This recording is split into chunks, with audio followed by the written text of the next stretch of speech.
Albert Einstein once said, everybody's a genius.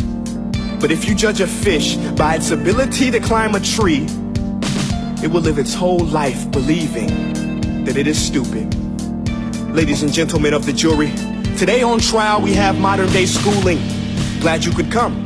Not only does he make fish climb trees, but also makes them climb down and do a 10-mile run. Tell me, school, are you proud of the things you've done?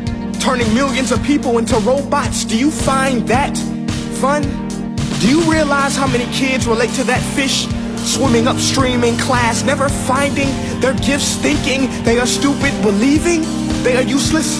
Well, the time has come, no more excuses. I call school to the stand and accuse him of killing creativity, individuality, and being intellectually abusive. He's an ancient institution that has outlived his usage. So, Your Honor, this concludes my opening statement, and if I may present the evidence of my case, I will prove it. Proceed. Exhibit A. Here's a modern day phone. Recognize it? Here's a phone from 150 years ago. Big difference, right? Stay with me. Here's a car from today, and here's a car from 150 years ago. Big difference, right? Well, get this. Here's a classroom of today, and here's a class we used 150 years ago. Now ain't that a shame? In literally more than a century, nothing has changed. Yet you claim to prepare students for the future? But with evidence like that, I must ask, do you prepare students for the future or the past? I did a background check on you and let the record show that you were made to train people to work in factories, which explains why you put students in straight rows, nice and neat, tell them sit still, raise your hand if you want to speak, give them a short break to eat, and for 8 hours a day, tell them what to think. Oh, and make them compete to get an A. A letter which determines product quality, hence grade A of meat. I get it. Back then, times were different. We all have a past. I myself am no Gandhi. But today, we don't need to make robot zombies. The world has progressed. And now we need people who think creatively, innovatively, critically, independently, with the ability to connect. See, every scientist will tell you that no two brains are the same.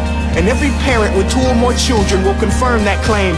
So please explain why you treat students like cookie cutter frames or snapback hats, giving them this one-size-fits-all crap. Watch your language. Sorry, Your Honor, but if a doctor prescribed the exact same medicine to all of his patients, the results will be tragic. So many people will get sick, yet when it comes to school, this is exactly what happens, this educational malpractice, where one teacher stands in front of 20 kids, each one having different strengths, different needs, different gifts, different dreams, and you teach the same thing the same way? That's horrific. Ladies and gentlemen, the defendant should not be acquitted. This may be one of the worst criminal offenses ever to be committed. And let's mention the way you treat your employees. Objection. Overruled. I want to hear this. It's a shame.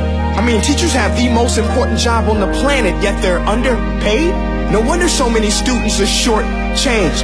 Let's be honest, teachers should earn just as much as doctors, because a doctor can do heart surgery and save the life of a kid, but a great teacher can reach the heart of that kid and allow him to truly live. See, teachers are heroes that often get blamed, but they're not the problem.